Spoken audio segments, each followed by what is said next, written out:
Salmo 4, yo lo voy a leer, ustedes me siguen con su vista. El Salmo 4, los 8 versículos, dice la palabra de Dios así, yo lo leo, ustedes me siguen con su vista. Respóndeme cuando clamo, oh Dios de mi justicia. Cuando estaba en angustia, tú me hiciste ensanchar. Ten misericordia de mí y oye mi oración. Hijos de los hombres, ¿hasta cuándo volveréis mi honra en infamia? ¿Amaréis la vanidad y buscaréis la mentira? Sabed, pues, que Jehová ha escogido al piadoso para sí. Jehová oirá cuando yo a él clamare. Temblad y no pequéis. Meditad en vuestro corazón estando en vuestra cama y callad. Ofreced sacrificios de justicia y confiad en Jehová. Muchos son los que dicen, ¿quién nos mostrará el bien? Alza sobre nosotros, oh Jehová, la luz de tu rostro. Tú diste alegría a mi corazón, mayor que la de ellos cuando abundaba su grano y su mosto. En paz me acostaré y asimismo dormiré, porque solo tú, Jehová, me haces vivir confiado. Oremos. Padre amado, venimos delante de tu presencia siendo expuestos a tu palabra, que es la centralidad de nuestra oración, Señor, el alimento de tu palabra. Tan importante es exaltar tus atributos, lo que tú eres, lo que tú has hecho por nosotros, la gloria de Cristo. Pero tan importante es para poderte alabar y glorificar y adorar correctamente, que seamos nutridos, guiados e instruidos por tu palabra. Es nuestro alimento indispensable, porque tú nos has dicho que no solo de pan vivirá el hombre, sino que de toda palabra que sale de tu boca, y toda la escritura, por ser inspirada por ti, es tu palabra y es nuestro pan necesario para nuestras almas. Ahora en este momento, Señor, ponemos nuestros corazones para poder ser alimentados por ti. Úsame, Señor, sabiendo de que yo estoy limitado, yo soy un pecador redimido por Cristo, pero dependo de tu Santo Espíritu, de tu misericordia. Dame la gracia para poder ser fiel a este texto, poder explicar este pasaje con amor, humildad, sencillez, y que tu palabra sea la que edifique nuestras vidas, y que nuestros corazones, nuestra mirada estén solo en ti, no en el hombre. Señor, que toda la honra y la gloria sea para ti. Clamamos pidiéndote del alimento de tu santa palabra, el cual anhelamos desesperadamente, en el glorioso nombre de nuestro Señor Jesucristo. Amén. Pueden tomar asiento, hermanos. El título de este mensaje que quiero compartir con ustedes es El remedio contra la ansiedad. El remedio contra la ansiedad. O en otras palabras, el antídoto o la cura, ¿no? Pero este es el punto, el remedio para la ansiedad. Quisiera preguntarles, es una pregunta retórica, no me la tienen que responder, pero respóndasela usted mismo. ¿Alguna vez usted ha sentido en su vida angustia? ¿Qué es la angustia? Un estado de aflicción espiritual y emocional en donde vemos un dolor muy de cerca y a veces es difícil mantener nuestro ánimo de una manera coherente porque sentimos dolor, y curiosamente no es un dolor físico que a veces nos afecta a nuestro cuerpo, es verdad, pero es un dolor que es incontrolable, porque si tú te lastimas un brazo y te pones el medicamento correcto, se te quita, pero el dolor contra el alma, no hay un medicamento en el cual tú te tomes una pastilla y te deje de doler. Cuando tienes una frustración, una angustia, una desesperación, un dolor, es algo que no podemos controlar físicamente. Solamente el Señor puede traer esa cura a nuestras almas, y es lo que nos enseña este salmo. Y nos lo enseña un hombre, hermanos, que ya lo hemos visto antes, un hombre que sufrió innumerables batallas en su vida. Conocemos algo acerca del rey David, ¿no? Este salmo lo escribió David. Y sabemos todos los enfrentamientos militares que tuvo contra los enemigos del pueblo de Dios. Pero no solo eso, sino todos los conflictos espirituales que él tuvo por ser el líder que guiaba al pueblo de Dios, siendo él mismo también un pecador entre pecadores. Entonces la cosa se agravaba porque él mismo también luchaba contra su pecado, y eso era lo que lo llevaba a derramar su corazón al Señor, sabiendo de que él era puesto para guiar al pueblo, pero que él no podía guiar al pueblo si Dios no lo guiaba primero a él. Él necesitaba de Dios, y él recurría al único que puede librarnos de la angustia y de la aflicción, en todo momento, ya sea por enfermedad, ya sea por alguna amenaza, yo que sé, cualquier angustia, dolor o sufrimiento que el cristiano podamos experimentar, que tenga inquieta nuestras almas, el remedio es el mismo, hermanos. No importa qué aflicción usted y yo estemos pasando en estos momentos, pero el antídoto o la cura o el remedio es el mismo, la palabra de Dios. Y dice este salmo de la siguiente manera: respóndeme cuando clamo, oh Dios de mi justicia. Fíjese bien, respóndeme cuando clamo, oh Dios de mi justicia. Desde nuestro punto de vista podría sonar un poco raro o arrogante. ¿Cómo es que David le está diciendo a Dios que le responda, no? Pero si entendemos la naturaleza de los salmos, hermanos, son oraciones profundas guiadas por el Espíritu Santo desde lo más profundo de nuestras almas. Son deseos profundos expresados a Dios. No es como que una orden a Dios diciéndole, y me tienes que responder porque yo te estoy diciendo. No, es un clamor. Es un clamor que el creyente hace al único que le puede socorrer, ¿no? Respóndeme cuando clamo. De hecho, en el original, cuando clamo, podría traducirse, respóndeme cuando grito. Es decir, es un grito de angustia, de desesperación, en una situación difícil. Respóndeme cuando grito, cuando clamo, oh Dios de mi justicia. ¿Por qué le dice, oh Dios de mi justicia? Recordemos que estaba hablando en un contexto donde él tenía enemigos que lo querían destruir, y no solamente querían destruirlo a él. Sabemos que el enemigo principal de nuestras almas es Satanás, y Satanás siempre ha querido y querrá destruir al pueblo de Dios. Esto es algo muy importante que lo entendamos, hermanos. Satanás siempre querrá destruir al pueblo de Dios y usa a personas que están bajo su dominio, perversas, para hacer daño al pueblo de Dios. Así que su ataque, hermanos, recuerden, cuando David ora este tipo de cosas, a veces nosotros podríamos sorprendernos, por ejemplo, cuando David dice que se vengue de sus enemigos, y nosotros podríamos pensar, pero ¿cómo es posible que un creyente ore pidiendo venganza de sus enemigos si la Biblia nos invita a amar a nuestros enemigos? Bueno, es verdad, pero tenemos que entender aquí que quien está orando es David, y quien está detrás de David pidiendo justicia es Cristo mismo. Y la justicia de Dios debe de ser clamada por los hijos de Dios. No tenemos coraje u odio hacia una persona específica, no es un odio personal, sino es un clamor de justicia. Y puesto que eran enemigos de Dios, por lo tanto eran enemigos de David, porque David amaba lo que Dios amaba y aborrecía lo que Dios aborrecía. Dios amaba a su pueblo y sus enemigos estaban contra su pueblo, y por lo tanto estaban contra Dios, y Dios dice entonces que son sus enemigos y que los aborrecía. Entonces, cuando David ora pidiendo justicia, es Cristo pidiendo venganza en contra de los enemigos de Dios que quieren destruir a su pueblo. Este es el contexto, hermanos. David siempre oró pidiendo protección, no solamente por su vida personal, porque él era el guiador del pueblo de Dios. Recuerden esto es importante. Dios ama a su pueblo, Dios vela por su pueblo, y Dios hará justicia y está en contra de todos aquellos que están contra su pueblo. Entonces, David lo sabe muy bien. No sabemos en qué situación específica estaba pasando, pero su vida estaba en peligro. Había muchas acechanzas. Y por eso él dice, respóndeme cuando clamo, oh Dios de mi justicia. ¿Quién era el único que podía hacerle justicia? ¿Quién era el único que podía actuar sin equivocarse y de una manera imparcial? ¿A quién podía apelar sino al Rey soberano? Dios mismo.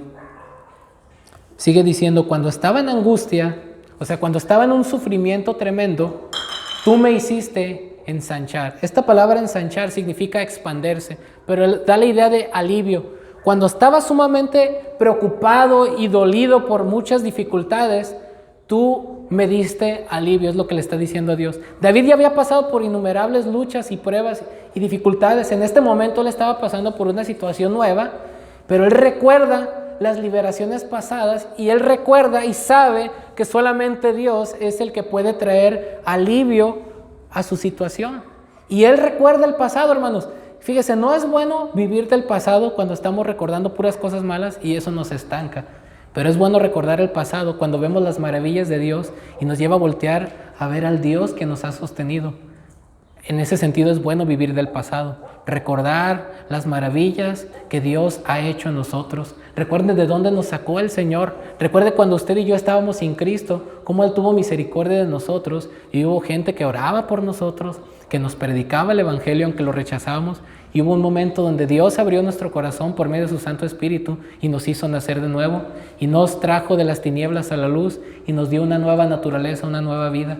Recordemos de dónde nos sacó el Señor y cuando nosotros hemos estado en situaciones, aún por consecuencia de nuestros pecados, cómo Dios nos ha librado por su misericordia. Recuerden que cuando nosotros clamamos a Dios con arrepentimiento y fe y humildad, Él nos escucha. El mismo carácter que no cambia de Dios, inmutable, es lo que nos asegura de que la misma naturaleza de Dios por naturaleza será compasivo y escuchará nuestra oración. David lo sabía. Respóndeme cuando clamo, oh Dios de mi justicia. Cuando estaba en angustia, tú me hiciste ensanchar. Imagínense que Dios fuera como los seres humanos, que un día te hace el favor y al día siguiente no tiene ganas de ayudar a nadie. Y Dios le dice a todos, ya estoy harto de todo el ser humano, ya los voy a destruir, ya no quiero peticiones, ya me tienen harto. Imagínense un Dios así. Gloria a Dios que Dios no es como los hombres. Y su carácter es inmutable, Dios no cambia. Dios, en 1000 años, si es que Él no viene en 1000 años, seguirá siendo el mismo Dios que conocemos desde el principio. Jesucristo es el mismo hoy, ayer y por los siglos. Dios no cambia. Dios sigue siendo justo, Dios sigue aborreciendo el pecado, Dios sigue siendo santo, pero Dios también sigue siendo el mismo Dios bondadoso y amoroso que vela por su pueblo. El mismo Dios que veló por el pueblo de Israel de sus enemigos es el mismo Dios que vela por su iglesia y por su pueblo ahora, en contra de sus enemigos. Por eso podemos decir, respóndeme cuando clamo, oh Dios de mi justicia. Cuando estaba en desesperación, en sufrimiento, tú me diste alivio, tú me hiciste ensanchar. Ahora, en esta situación, es como si le estuviera diciendo a David, ten misericordia de mí y oye mi oración. Fíjese cómo David no apela a un derecho que él tenía por ser el rey de Israel. Fíjese cómo David no apela a un derecho que él tenía por ser hijo de Dios o por tener una relación con Dios. No le dice a Dios, respóndeme porque es tu obligación socorrerme porque tú eres Dios. No. ¿A qué se debía la intervención de Dios en su vida? ¿A qué se debía esa liberación? ¿A que David fuera lo que él fuera o a la misericordia de Dios? Obviamente, hermanos, todo es por gracia, todo es por la bondad infinita de nuestro Dios. Nada es porque nosotros lo merezcamos. Aunque Dios nos libre una y otra vez, recordemos que lo que usted y yo merecemos es condenación. Pero no es más que por la bondad de Dios que Él se compadece de nosotros y nos socorre. Es debido a su misericordia, a su bondad manifestada en Jesucristo, a su bondad continua manifestada en nuestras vidas. No olvidemos eso, hermanos. Estamos tan acostumbrados a que todo lo consideramos un derecho. Pero realmente nada es un derecho, hermanos. Lo único que tenemos derecho y que es seguro, y si Dios nos los diera, es el infierno. Pero si Dios no nos da lo que merecemos, si no nos bendice, es por su gracia, es por su misericordia. Esa es la realidad por la cual Dios nos socorre. No porque haya algo bueno en nosotros, no porque hubiera algo bueno en David, sino por la misericordia de nuestro Dios. Respóndeme cuando clamo, oh Dios de mi justicia. Cuando estaba en angustia, tú me hiciste ensanchar. Ten misericordia de mí y oye mi oración, mi petición. Y el versículo 2 nos expresa qué era lo que estaba pasando más o menos David, cuál era su situación. Hijos de los hombres, ¿hasta cuándo volveréis mi honra en infamia? ¿Amaréis la vanidad y buscaréis la mentira? ¿Cuál era la situación? Bueno, recuerden que los enemigos de Dios, enemigos del pueblo de Dios, estaban queriendo destruir al ungido de Dios. Y recordemos que en última instancia, el ungido mayor, el rey por excelencia, quien reinará por los siglos de los siglos, es nuestro Señor Jesucristo. Y la gente está en contra del Señor y de su ungido. Hijos de los hombres, ¿hasta cuándo? Es decir, era una acción continua que lo estaba entristeciendo y molestando. ¿Hasta cuándo volveréis mi honra en infamia? El honor que le corresponde, la dignidad dada por Dios, la querían tornar en vergüenza. Amaréis la vanidad, es decir, aquello que no tiene ningún valor, aquello que no trasciende, que no tiene ningún valor espiritual y eterno. La gente, el hombre sin Cristo, vive para los placeres vanos, No vemos más allá de nuestras narices. La gente ama la vanidad, ¿en qué sentido? Todo aquello que no trasciende para lo eterno, todo aquello que se limita a lo terrenal y a lo carnal y que solamente satisface nuestro yo. En otras palabras, alimentamos nuestro ego, alimentamos nuestro orgullo y vivimos solamente para nosotros, sin importar si dañamos a otros. Eso es amar la vanidad, vivir para uno mismo sin tomar en cuenta la voluntad de Dios, sin tomar en cuenta a Dios. ¿Hasta cuándo volveréis mi honra en infamia y amaréis la vanidad y buscaréis la mentira? Fíjese, el hombre, el ser humano sin Cristo, está empeñado a tergiversar la verdad de Dios, la palabra de Dios. Quieren cambiar la verdad de Dios por la mentira, quieren cambiar los valores de Dios por valores satánicos. Estamos viendo, ya nadie quiere una verdad absoluta. Estamos viendo cómo la nueva sociedad occidental y en todo el mundo quieren reemplazar los valores cristianos por una agenda impía, en la cual se sustituyen los valores irrefutables de la palabra de Dios, inmutables, por valores impíos, en la cual el hombre quiere constituirse el rey de su propia existencia y de las sociedades y quieren abolir todo indicio de verdad. Y estamos viendo cómo esta guerra continúa. Estamos viendo cómo esta impiedad se sigue manifestando, cómo en el Congreso se siguen luchando por leyes impías que van en contra y cada vez más en contra de Dios. Estamos viendo cómo todo esto gira en torno a una rebelión masiva contra Dios. Y no nomás estamos hablando de los ámbitos gubernamentales y del mundo. Dentro de la iglesia, el mismo pueblo de Dios, o al menos que nos decimos pueblos de Dios, hemos negociado la verdad de Dios preocupándonos por nosotros mismos y no nos ha importado más que nuestra propia comodidad, más que nuestra propia esfera o círculo. ¿Y qué ha pasado? Hemos dejado de brillar, hemos dejado de ser luz y al final de cuentas no nos incomoda la mentira. No denunciamos lo que tenemos que denunciar y alzamos la voz en donde no tenemos que alzar la voz para defender lo que es de nosotros, que no queremos perder, pero para defender la verdad de Dios nos quedamos callados y somos sumisos a la impiedad. Esa es la realidad del pueblo de Dios, hermanos, en estos tiempos. ¿Cuánta controversia no hay ahorita, por ejemplo, si la iglesia en estos momentos de pandemia se debe de reunir o no?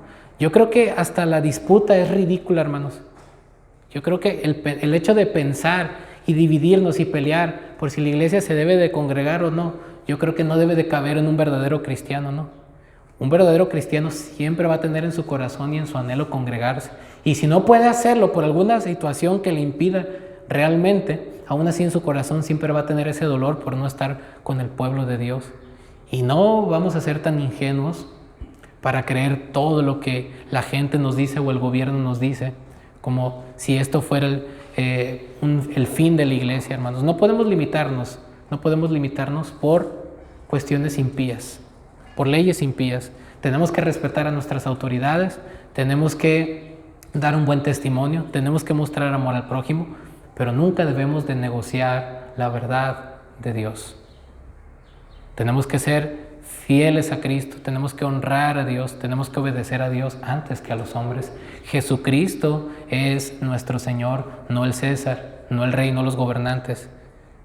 Mientras que oramos por su salvación, oramos por sus vidas, oramos para que Dios les dé sabiduría para dirigir nuestro país, aún así nuestra confianza está en Dios y nuestro anhelo es el reino de nuestro Señor Jesucristo, quien es nuestra verdadera y única esperanza. Y es la única esperanza del mundo. Hijos de los hombres, ¿hasta cuándo?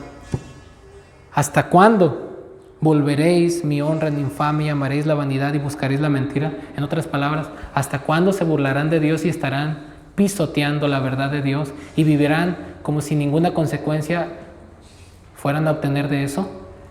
Pero el versículo 3 contrasta. Sepan, estén conscientes, pues, que Jehová, el Dios del pacto, el Dios que ha escogido a su pueblo, ha escogido al piadoso para sí, es decir, aquel que le es fiel, que le es leal. Jehová oirá cuando yo a él clamare. Note que esto es muy importante porque dice, asocia la piedad con la respuesta a la oración. ¿A quiénes escucha Dios? A sus hijos. Pero sus hijos se caracterizan por una verdadera piedad, no por la impiedad. ¿Se fija la asociación aquí?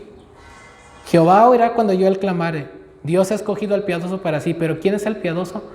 El versículo 5 nos los va a decir. Aquel que ofrece sacrificios de justicia, que vive una vida recta en obediencia a la palabra de Dios como consecuencia de tener una relación con Cristo por la fe. Esta es la realidad, ¿no? ¿A quién escucha a Dios? A sus hijos, a sus verdaderos hijos. Porque hay muchos falsos creyentes que dicen o decimos ser hijos de Dios, pero nuestros hechos contradicen nuestra fe. No tenemos amor por la palabra, no tenemos amor por el pueblo de Dios y no somos fieles en nuestras responsabilidades hacia Dios. Entonces, ofreced sacrificios de justicia, dice el versículo 5. ¿Quién es el piadoso? Aquel que vive una vida recta en conformidad con la palabra de Dios. Y este tipo de personas son a las que Dios escucha, no porque nuestras obras contribuyan algo a la misericordia de Dios, sino porque la fe que salva se manifiesta en obras que manifiestan esa verdadera relación con Dios. Somos salvos por gracia, pero la gracia transforma nuestros corazones para vivir vidas rectas al Señor en cualquier circunstancia. Esto es una verdad que no hay que olvidar. Mientras que no somos salvos por obras, somos salvos por gracia, sí somos salvos para buenas obras, las cuales Dios preparó de antemano para que anduviésemos en ellas.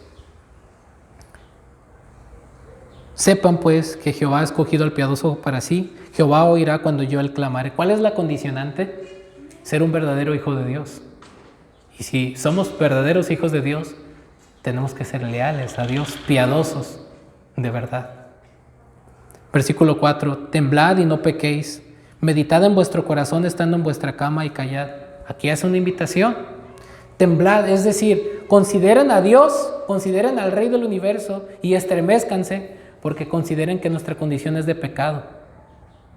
Teman a Dios, tengan miedo. Muchos dicen que no debemos de tener miedo. Bueno, es verdad, no debemos de temer al hombre, a las circunstancias, pero sí debemos de temer a aquel que puede mandar nuestras almas al infierno, a Dios, porque Él es infinitamente santo. A Él sí debemos de tenerle miedo. Y si no le tenemos miedo a Dios, cuidado. Pero no es un miedo irracional, sino es un temor reverencial santo por considerar su perfección y nuestra pecaminosidad. Consideremos lo que somos y eso nos frena. Y no pequéis. Mediten, reflexionen en sus corazones estando en su cama y callad. Es decir, consideren su condición y arrepiéntanse, vuélvanse a Dios. Es una manera de decirlo. Ofrezcan sacrificios de justicia y confíen en Jehová. Si de verdad ustedes reflexionan que son pecadores y temen a Dios, por amor le obedecen y confían solamente en Él, entonces en esto se demostrará que son aquellos piadosos que Dios oirá cuando ustedes clamen a Él. Versículo 6. Muchos son los que dicen, ¿quién nos mostrará el bien? Todos tenemos en la vida sinsabores, momentos difíciles, y llega un momento donde las personas pueden preguntarse, ¿cuándo vendrán tiempos buenos, por decirlo así? Pero ¿qué es con lo que se alegran las personas? Cuando sus negocios van bien, cuando hay salud, cuando hay prosperidad, cuando hay economía, cuando todo está muy bien. Pero se acaba eso y se acaba el gozo. Pero fíjese lo que dice el salmista, alza sobre nosotros, oh Jehová, la luz de tu rostro. No es más que por la gracia divina que nosotros podemos ser sustentados para tener vida espiritual. Versículo 7, tú diste alegría a mi corazón, mayor que la de ellos, cuando abundaba su grano y su mosto. El grano se refiere a las cosechas, el mosto es el zumo de la uva sin fermentar, es decir, ustedes saben que con eso se hacía el vino, ¿no? Los viñedos, es decir, todo aquello que produce abundancia física, pan físico, riqueza, alimentos, riqueza. El hombre se alegra cuando tiene bendiciones físicas, pero el salmista se alegraba por tener a Dios como su gozo, porque cuando eso faltara, él podría seguir teniendo ese gozo y esa seguridad. Por eso es lo que dice en el versículo 8. Llega a esta conclusión, Me voy a dormir con seguridad, con paz, con tranquilidad. En paz me acostaré y así mismo dormiré, porque solo tú, Jehová, me haces vivir confiado. En otras palabras, puedo tener seguridad, puedo descansar, porque solo Dios es mi gozo, mi fortaleza, y por lo tanto sé que no seré avergonzado. Puedo tener seguridad en medio de la adversidad, aunque mis enemigos me quieran destruir, aunque Satanás esté en nuestra contra, aunque las cosas no vayan bien aparentemente, aunque no tenga salud, cualquier aflicción, yo puedo dormir tranquilo, porque Dios es el único que nos da seguridad, y Dios es fiel y no avergonzará a quien Él confiare. De manera, hermanos, que si nosotros hemos puesto nuestra confianza en nuestro Señor Jesucristo, no tenemos que temer nada de lo que venga. Tenemos que ser fieles, tenemos que confiar en Dios, tenemos que temerle, tenemos que obedecer su palabra y confiar y esperar en Él y anhelar el reino de nuestro Señor Jesucristo. Ese es nuestro mayor anhelo. Seamos fieles y confiemos en nuestro Dios. Este es el remedio para la ansiedad. Confía en Dios, confía en Cristo, témale, medite, obedézcale, siga haciendo lo recto de acuerdo a la palabra de Dios y siga siendo fiel y siga confiando y verá que a su tiempo cosecharemos si no desmayamos. Nuestro Señor Jesucristo viene pronto y nosotros nos preparamos adorándole y confiando y esperando su regreso. Que toda la gloria y la honra sea para nuestro Dios. Oremos. Padre amado, venimos delante de tu presencia dándote gracias por esta porción de tu palabra que nos has transmitido, Señor. Que nuestra confianza esté puesta en ti y que nuestro gozo sea solamente tú, Señor. Y que estemos preparados para lo que venga y que podamos serte fieles en todo momento, Señor. Gracias por tu palabra que nos alimenta y nos edifica. Sé con nuestros hermanos y que tú seas nuestro gozo, nuestra seguridad, nuestra confianza, nuestro contentamiento. A ti clamamos y en tus manos nos ponemos, en el nombre de nuestro Señor Jesucristo. Amén. Dios los bendiga, hermanos.